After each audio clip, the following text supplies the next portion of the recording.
할렐루야. 7월 6일 수요일입니다. 오늘은 시편 31편 9절부터 끝절 24절까지 말씀을 읽고 은혜 나누도록 하겠습니다. 여호와여, 내가 고통 중에 있사오니 내게 은혜를 베푸소서. 내가 근심 때문에 눈과 영혼과 몸이 쇠하였나이다. 내 일생을 슬픔으로 보내며 나의 연수를 탄식으로 보내며 내 기력이 나의 죄악 때문에 약하여지며 나의 뼈가 쇠하도소이다. 내가 모든 대적들 때문에 욕을 당하고 내 이웃에게서는 심히 당하니 내 친구가 놀라고 길에서 보는 자가 나를 피하였나이다. 내가 이전 버림바 됨이 죽은 자를 마음에 두지 아니함 같고 깨진 그릇과 같으니이다. 내가 무리의 비방을 들었으므로 사방이 두려움으로 감싸였나이다. 그들이 나를 치려고 함께 의논할 때에 내 생명을 빼앗기로 꾀하였나이다. 여호와여, 그러하여도 나는 주께 의지하고 말하기를 주는 내 하나님이시라 하였나이다. 나의 앞날이 주의 손에 있사오니 내 원수들과 나를 핍박하는 자들의 손에서 나를 건져주소서.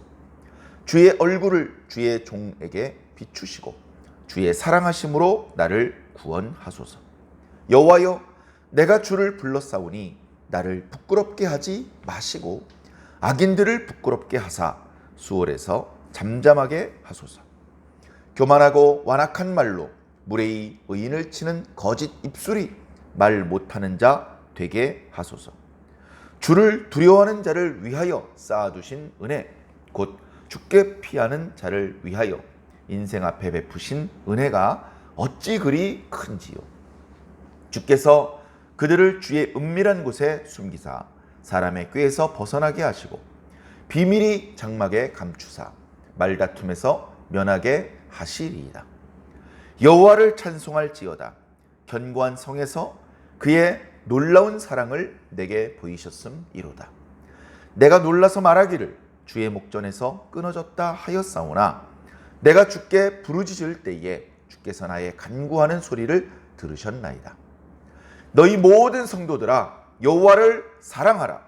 여호와께서 진실한 자를 보호하시고 교만하게 행하는 자에게 엄중히 갚으시느니라. 여호와를 바라는 너희들아, 강하고 담대하라. 아멘. 감사합니다. 자, 어제에 이어지는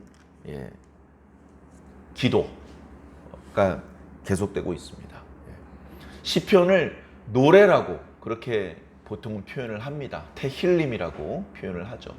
그러나 사실 그 내용을 보면 거의 대부분 기도의 내용으로 채워져 있습니다. 기도가 아닌 부분도 물론 있는데 대부분의 경우 기도의 형식을 취하고 있고 또 가장 많은 것이 탄원시입니다. 고통 중에 있는 의인이 하나님께 도와달라고 구원해달라고 탄식하며 호소하는 그런 기도의 내용이 가장 많기 때문에 예전에는 이것을 찬송들 테힐림이 아니고 기도들 테필림이라고 그렇게 이름을 붙여야 된다, 그렇게 말씀하시는 분도 있었습니다. 근데 그 두 가지가 같이 가는 것 같아요. 이 성경을 기도들이라고 이름을 붙이지 않고 찬송들 그렇게 테힐림이라고 이름을 붙인 것은 너무나 이제 적절한 것 같은데, 왜냐하면 우리의 신앙이 우리 시편에 기록되어 있는 시편들도 마찬가지고 그리고 과거에 신앙했던 분들, 오늘 우리의 신앙도 다 마찬가지인데요.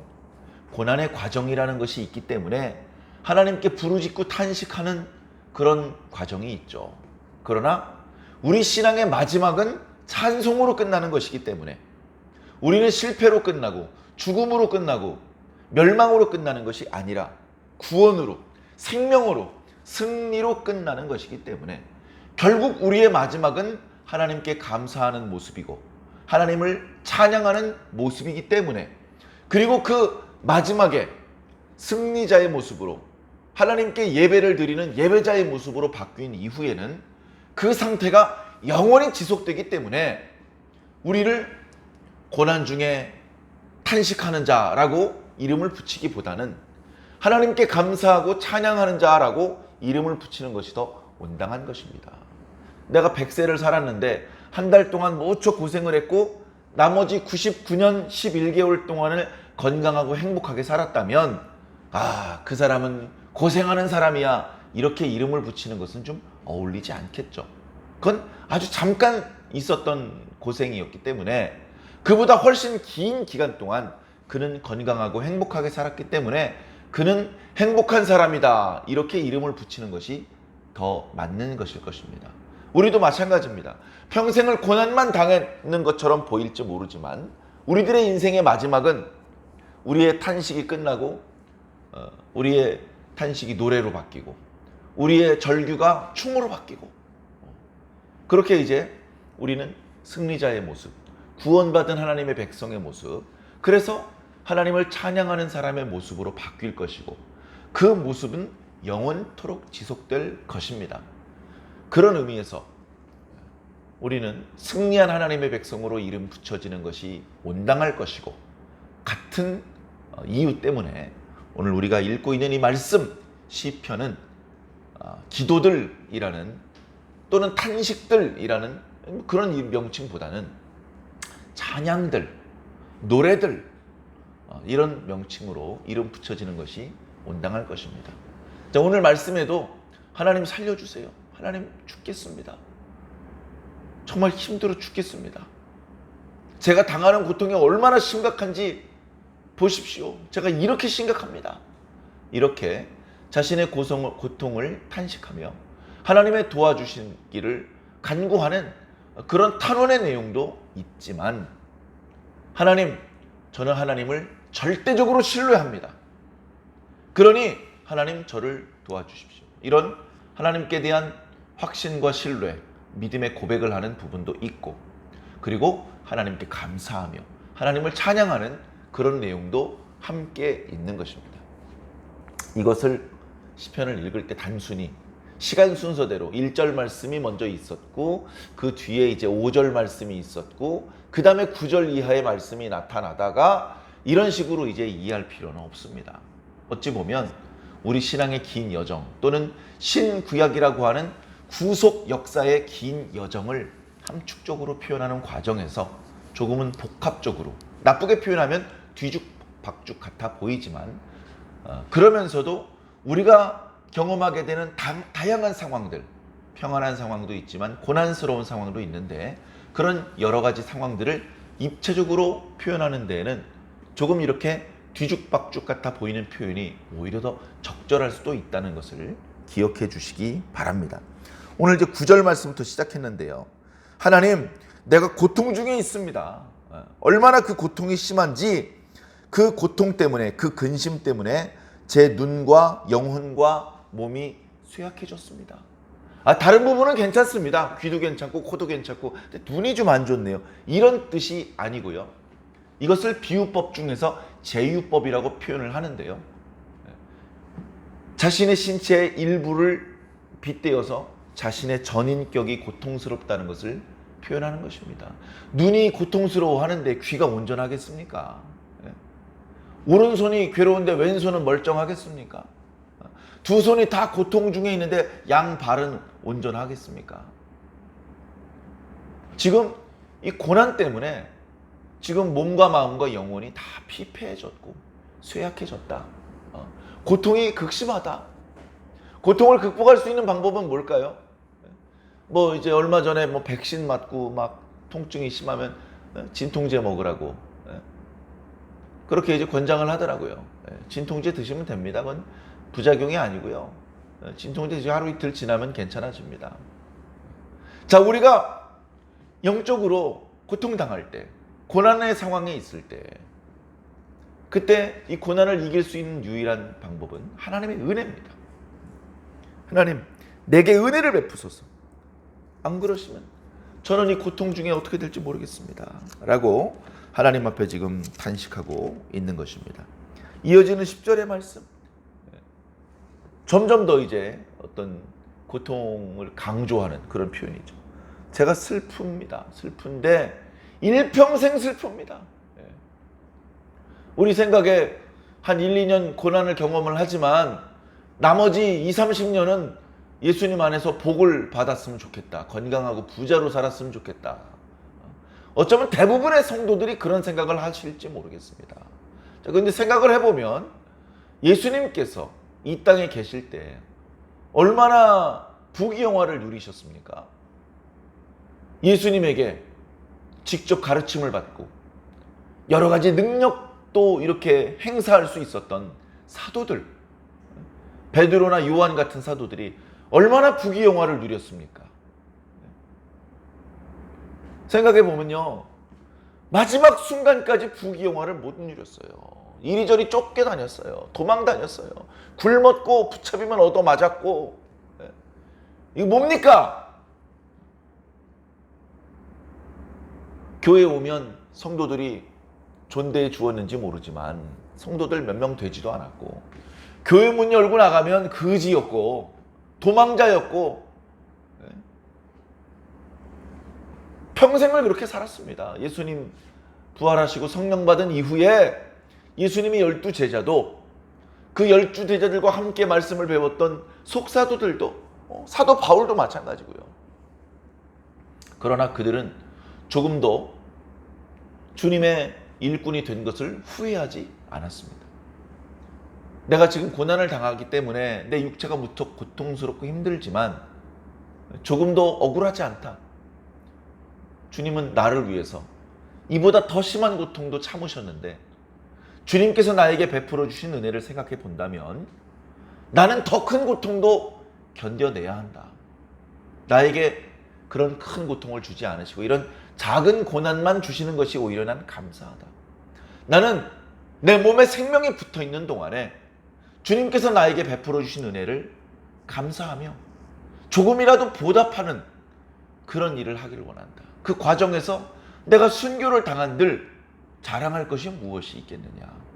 그런 주님을 향한 진실한 마음으로 섬겼습니다. 그러다 보니까 사도로, 요즘 말로 총회장으로, 선교사로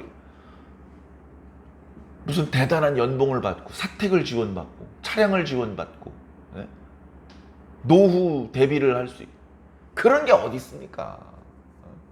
요즘 많이 좋아져서 교회에서 목회자들 생활비도 주고 사택도 제공해주고, 물론 제공 못해주는 그런 교회도 많이 있습니다. 그러나 이제 능력이 되면, 여건만 된다면 사택도 차량도 제공해주고, 아프시면 병원비도 보조해드리고, 그리고 은퇴를 하셔도 은퇴하신 이후에도 계속해서 이제 좋은 관계를 유지하면서 그렇게 이제 복지 혜택을 받고 있습니다. 참 다행한 일이고 고마운 일이죠. 잘못하는 것은 아닙니다. 그런데 과거 우리 목회자들 중에 유능한 목회자들, 그 유능한 목회자들보다 비교도 안 되는 사도들, 그런 사도들이 받았던 대접을 생각해 본다면 우리는 너무나 많은 대접을 받고 있는 것은 아닌가, 그런 생각이 들지 않을 수 없는 것입니다. 자, 그만큼 고난에 대해서 부당하다, 억울하다, 잘못된 것이다, 이런 생각을 잡수지 마시고요. 각자의 믿음의 분량에 맞게 하나님께서 고난을 허락하시는 것이고, 그 고난이 지나가는 과정에서 고난을 거치지 않았다면, 고난이라는 과정이 아니고서는 배울 수 없는 그런 지혜와 교훈도 배우게 된다는 것을 기억해 주시기를 바랍니다. 일평생 슬픔으로 보냅니다. 내 평생을 탄식으로 보내고 있습니다. 그러다 보니까 내 기력이 점점 약해져서 내가 뼈가 쇠할 정도입니다. 뼈는 우리 몸 중에 제일 깊은 곳에 있잖아요. 그곳이 쇠약할 정도면 그 바깥의 살, 그 바깥의 피부는 이미 만신창이가 된 것이죠. 여기 말씀에 나의 죄악 때문에 라는 표현이 있는데, 아이고 이 사람 고난 당하는 것이 자기 죄악 때문에 벌 받는 거구만, 이렇게만 생각하지 않으시기 바랍니다. 고난을 받는 것을 내가 이렇게 징벌을 받는 것이다, 이렇게 표현을 한 것입니다. 정말로 구체적인 징벌이 있어서 그 징벌에 대한 죄악에 대한 징벌로서 지금 고난을 당한다. 그런 의미는 아니고 지금 이렇게 고난 중에 있다 자신이. 그러다 보니까 몸과 마음과 영혼이 피폐해지고 쇠약해지고 있다. 그렇게 말하는 것입니다. 11절에 보니까 이 시인을, 이 의인을 괴롭히는 대적들이 있습니다. 대적들 때문에 너무 힘들어요. 욕을 먹고 있습니다. 근데 그뿐만이 아니고 이웃들도 자신을 이해를 못 해줍니다. 이웃들도 대적들과 똑같이 자기를 욕합니다.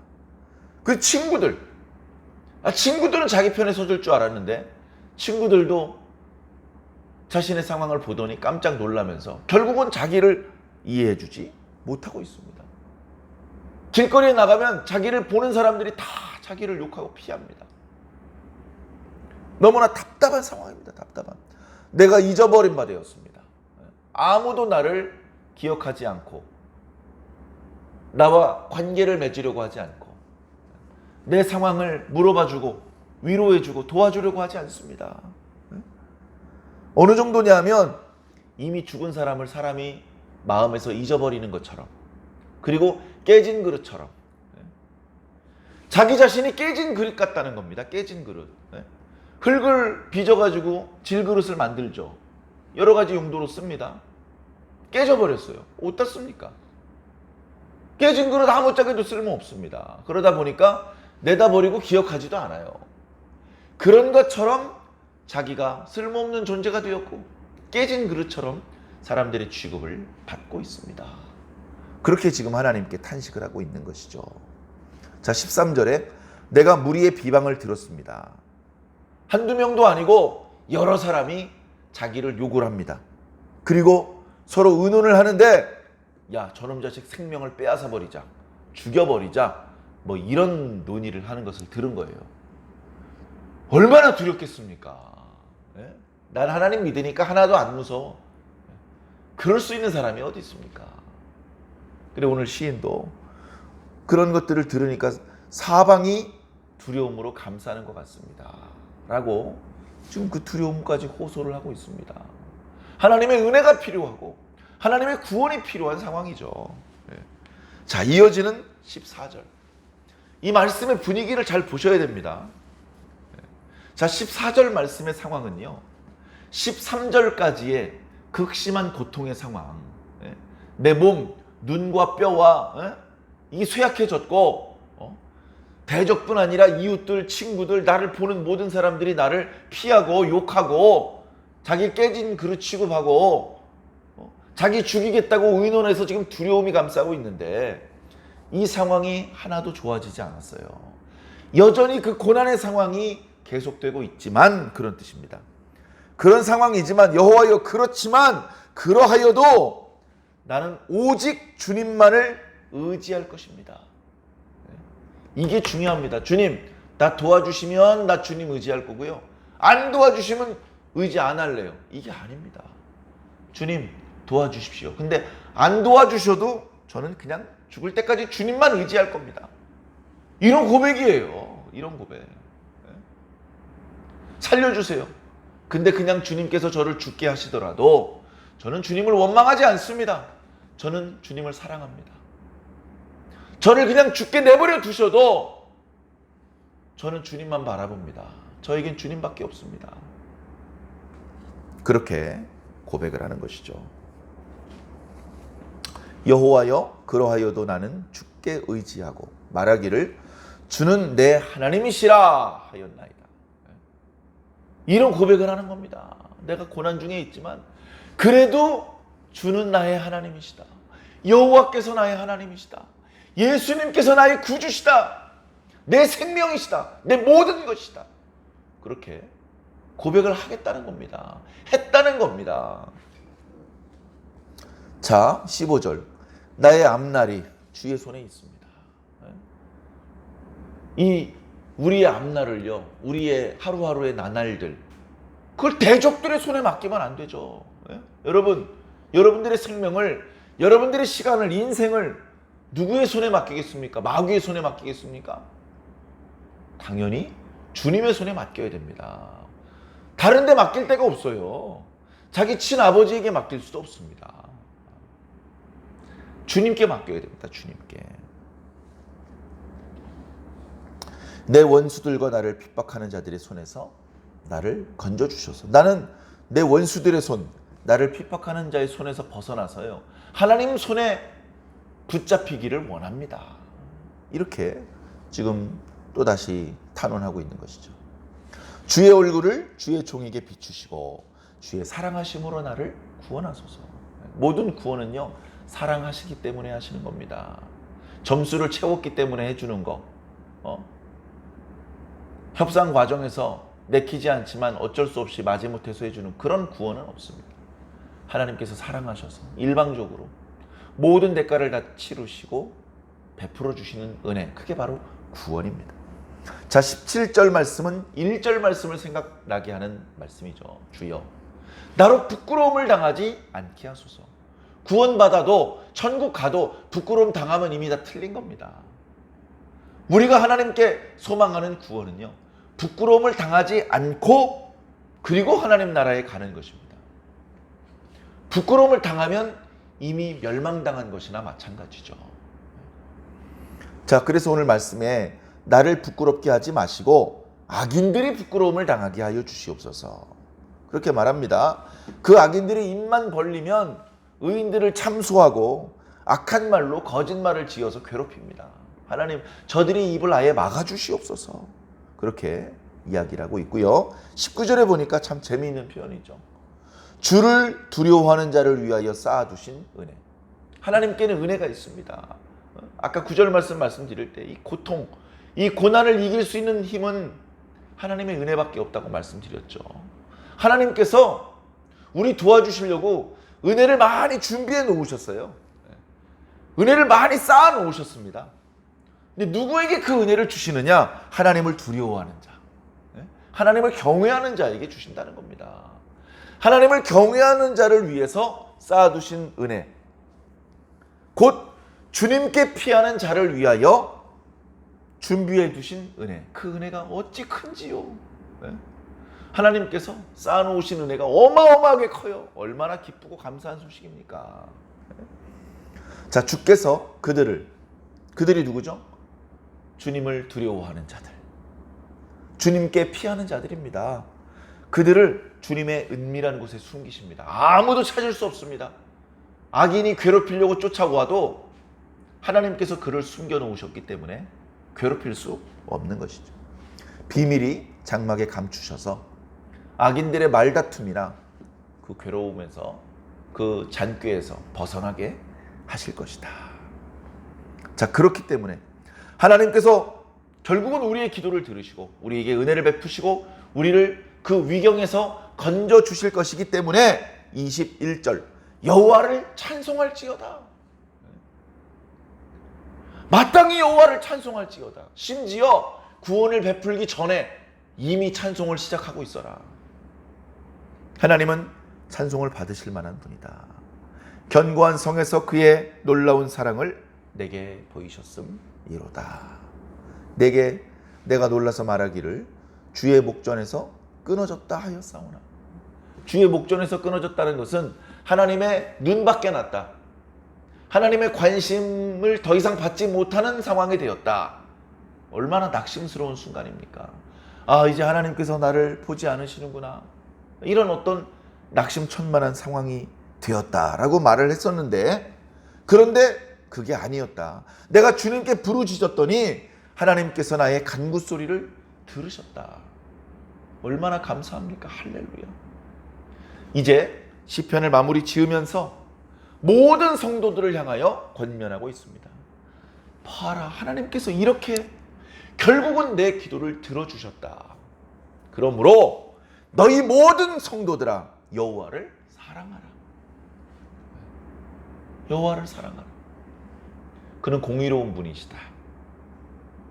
진실한 자를 보호하시고 교만한 행위를 보이는 자들은 엄중하게 갚아주시는 분이다. 그리고 마지막으로 여호와를 바라는 너희들아, 강하고 담대하라. 사랑하는 성도 여러분, 강하고 담대할 필요가 있습니다. 그냥 하나님만 사랑하는 것으로는 부족합니다. 배짱이 있어야 됩니다. 담력이 있어야 됩니다. 저희가 이미 시편 27편 말씀을 묵상하면서 시편 27편도 맨 마지막 구절에 너희는 여호와를 기다리라, 강하고 담대하라 라고 말씀하시는 것으로 시편 27편이 마무리되었던 것을 기억합니다. 거기에 이제 대칭되는 그런 이제 시편으로서 31편도 맨 마지막 부분에 너희는 강하고 담대하라 이렇게 권면하고 있는데요. 사랑하는 성도 여러분, 크고 작은 어려움이 있죠. 어려움이 없고 지금 평안한 상태일 수도 있겠죠. 물론 자, 여러 가지 상황이 있을 수 있습니다. 그러나 그 상황과